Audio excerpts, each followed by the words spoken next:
Good morning. This is Robert Goodman here.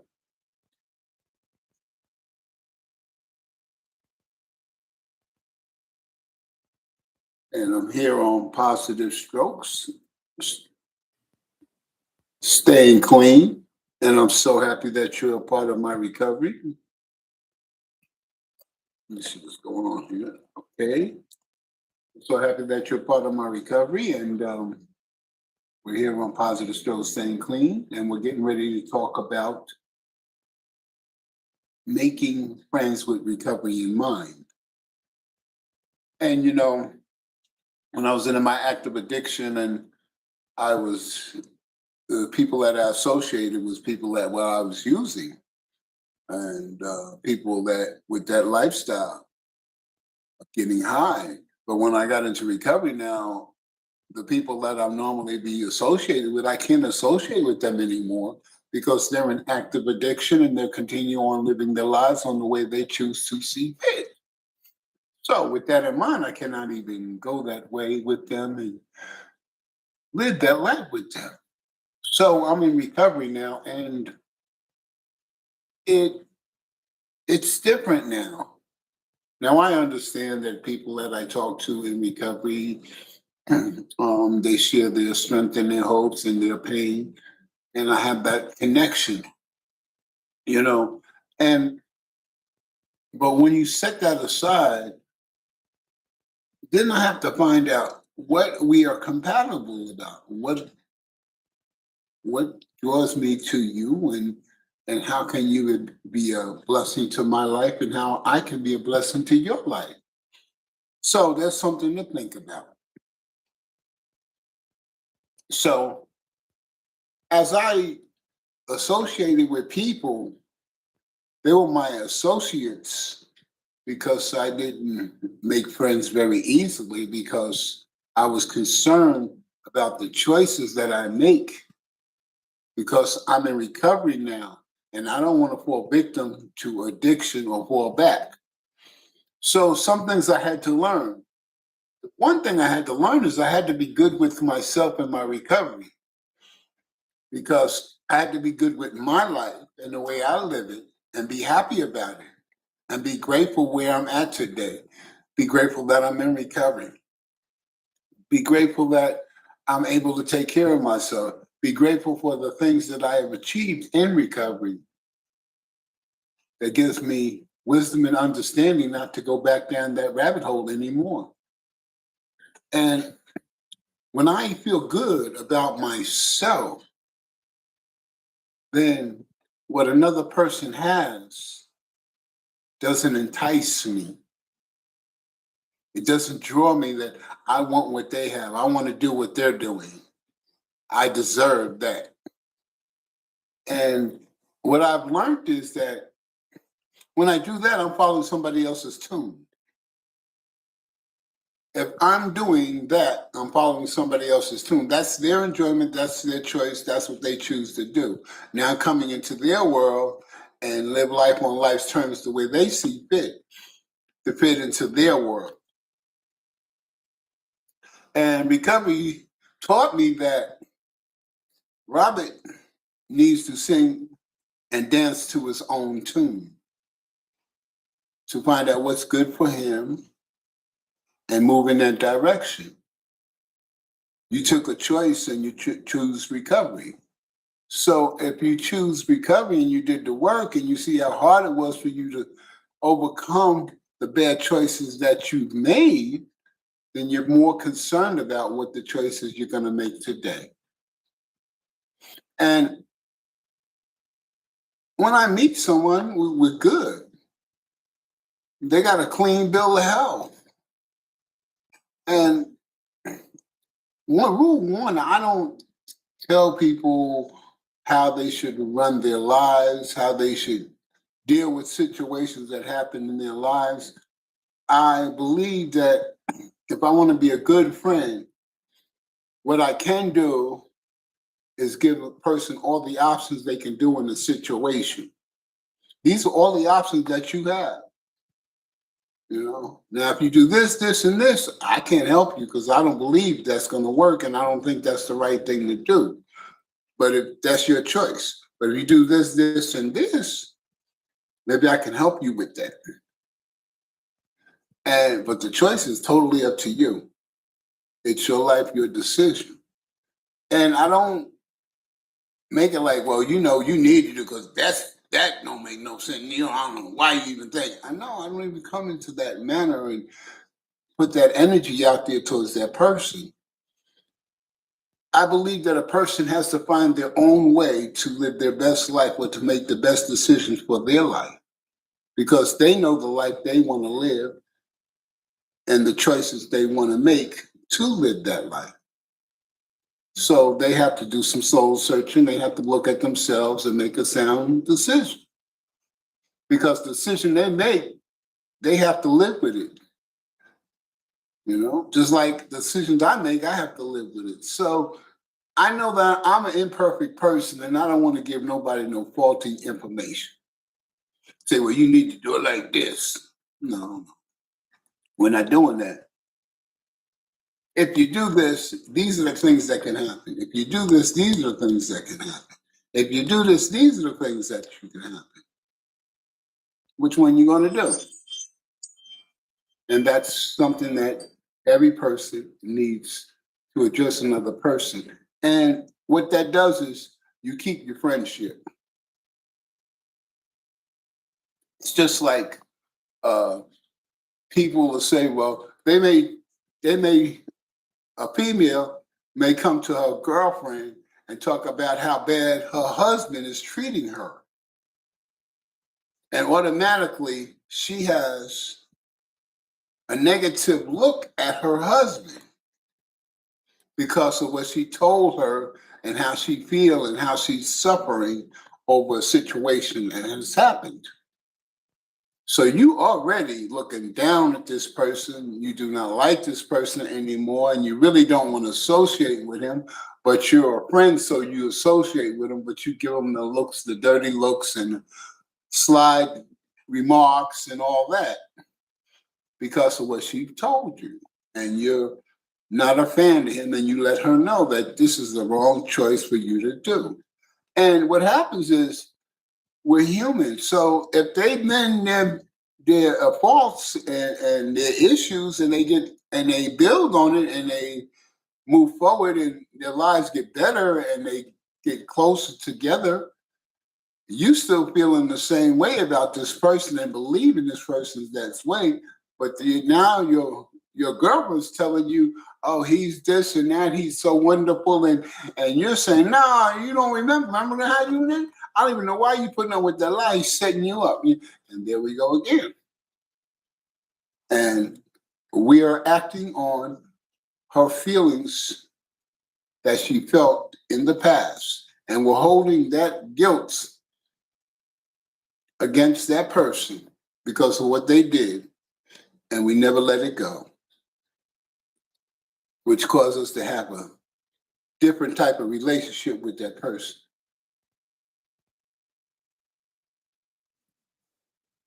So I believe that when you become a friend to somebody, you share what you would do under them circumstances, what choices you would make. You can do that. But I don't tell nobody what you should do. Because I believe that if you do it my way and it doesn't work, then you're going to be mad at me and you're going to blame me and we're going to fall out and we're going to lose a good, sound, long relationship that we built by you're mad about taking my advice and it didn't work out. So that's why I say you can do it this way, you can do it this way. The choice is up to you. It's your life, it's your decision. Be good with the decision that you make. And when you come at people like that, then they tend to share their truth, their belief, their understanding about the situation, because you're not judging. You're not judging them. And that's what friendship is built on. Because if here's the thing. A lot of times people be friends with people or they disconnect with loved ones because they're not living up to the standard that the other loved one is living up to. They're living a good life and you're living a struggle life. So your association with them is not going to be all the time because you don't want nobody to see what's going on with you or the pain that you're dealing with by yourself. And that happens with a lot of people in relationships and families. Whereas people try to mend their issues and their problems before they reconnect with family or clean themselves up from a bad situation before they connect with the rest of the family because they feel ashamed about what happened and they're trying to get through it. But the reality of the situation is that we're all imperfect people. We all make mistakes, and we all hurt. We all feel. We all understand. And it doesn't matter really that you made a mistake. It doesn't matter if you went the wrong way. Making a bad choice is not the issue. It's what we do after we make the bad choice. If we correct ourselves after we made a wrong turn, then we're good.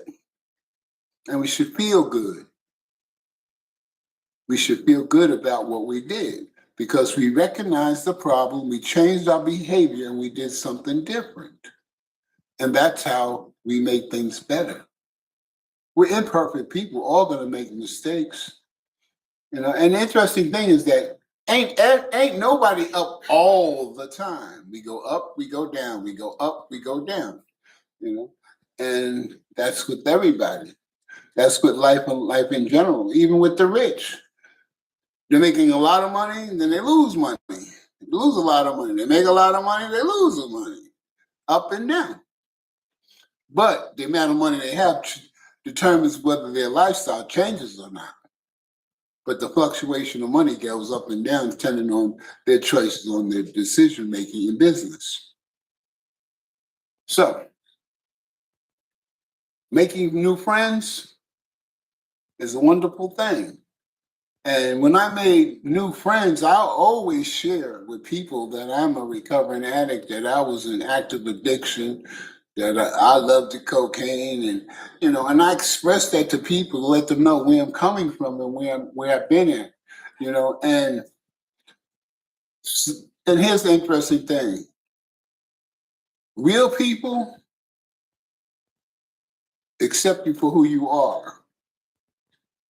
Fake people want to get away from you as soon as they hear, oh, you're a recovering addict and you used to do this and you've done that, and they run for the hills. You ain't got to worry about them. But real people, genuine people, seeing your struggle and how you overcame your struggle and how you made your life better, would respect you for what you've done for yourself to make your life better and respect you as a human being and would be glad to be your friend. But those people that have no idea about the transformation from addiction to recovery, and they're afraid of they look at the news and that's all they know. They don't understand people in general because they have fear in their hearts that something may happen to them by associating with you because you're a recovering addict. But people that live life on life's terms, that work hard, no struggle, those are the people that will respect you and praise you for what you've done for yourself in recovery. And some of them will be proud for you to be their friends. So, today we talked about making friends with Recover Your Mind. Don't be ashamed that you're a recovering addict, because when you was in your active addiction, you was destroying yourself. You realized all the things you've done to yourself and others. And you was called way more than just a recovering addict in your addiction. You was homeless, you was dog, you went to jail, you was the scum of the earth.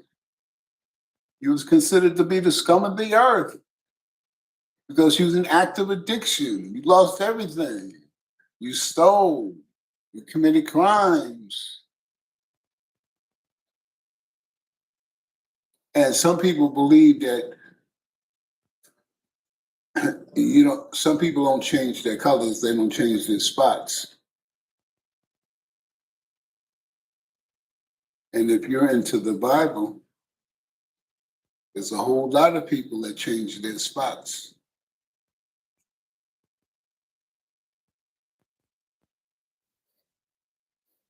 Let's talk about one person, and we'll talk about one person that changed his spots. This man was a king. He was in the Bible. He was a king. The most powerful person in the entire world at that particular time. And he was looking down in the courtyard and he seen this woman bathing. Her name was Bathsheba. The king was King David. And he looked down and he said, ooh, she looked good. I want her for myself. So he made his way to have her for himself. And King David did have her. I guess he had her numerous times. He enjoyed what he had. And she was married to his trusted general in his army that was fighting a war in his name. So he sent word to the front line and told them to have him come back because he found out she's pregnant. Now, David trying to cover that up. He don't want nobody to know. He the king. He don't want nobody to know that he got this married woman pregnant. So, but him being an honorable general in his army, he wouldn't sleep with his wife. He slept out in the courtyard, wanting to go back and serve his king at the front line. So when he went back, he sent word for them to put him at the front line, and they drew back. And they did that, and he was killed. He committed murder upon a married man for sleeping with his woman because he got her pregnant. King David. God said, oh, you thought you was a slick one, huh? I got something for you. Son got sick. God told him what he was going to do. And he prayed and exactly what God said would happen, it happened. And he lost his son. He asked God for his forgiveness, repented, and he served God faithfully. So they say David is a man of God's own heart. That's what they say.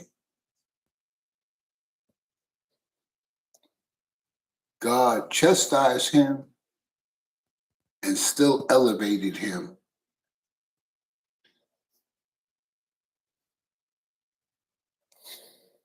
So the point I'm trying to make is David, he did something wrong.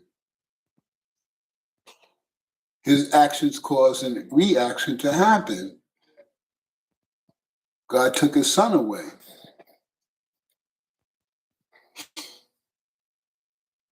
But also David repented and God forgave him.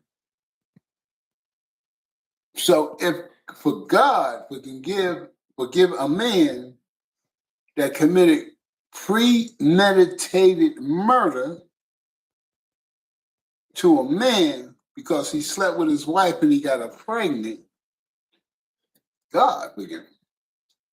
You know, how come you can't forgive your brother or sister that you can see in the flesh? Something to think about. So if God can forgive David for what he did, why can't we forgive each other for the things we do to each other? Because we're imperfect people and we make mistakes.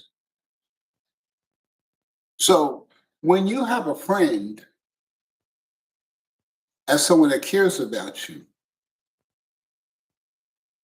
but you got to understand they're just as faulty as you are. They're just as human as you are. They make mistakes just as much as you do. They look at life a certain way. You look at a life a certain way. You make choices for your life. They make choices for their life.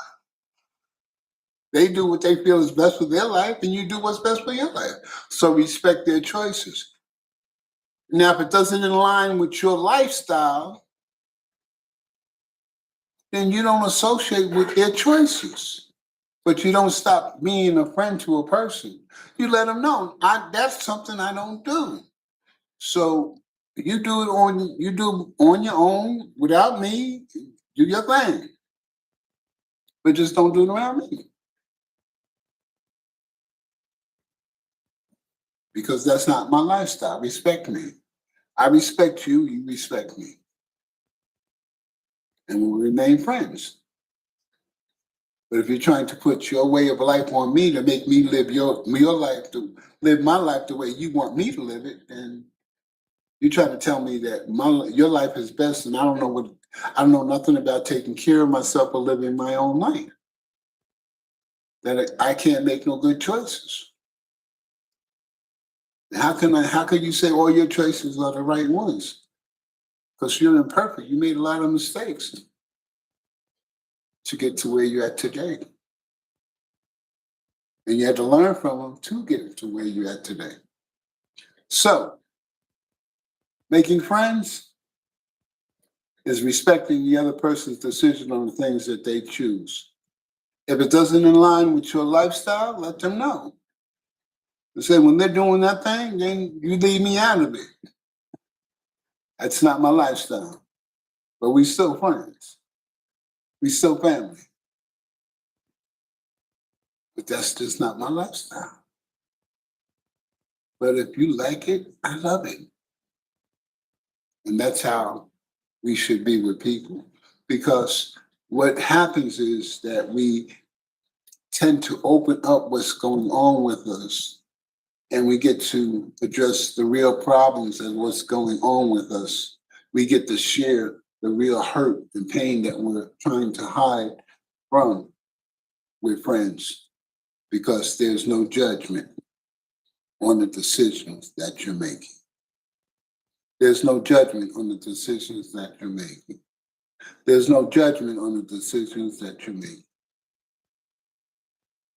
And that's what you call true friendship. I hope you got what I wanted to share about friendship and recovery. And I hope that it helps you along the way. And remember, you are the most important person to yourself. Protect your peace, have your boundaries, and most definitely of all, you got your friend, let them know that you love and you care for them, and you'll be there to listen and to share what works for you and what doesn't work for you. What you're good with and what you're not good with. What you would do and what you won't do. But you don't never, ever, ever tell a person what to do. You have a great and wonderful day.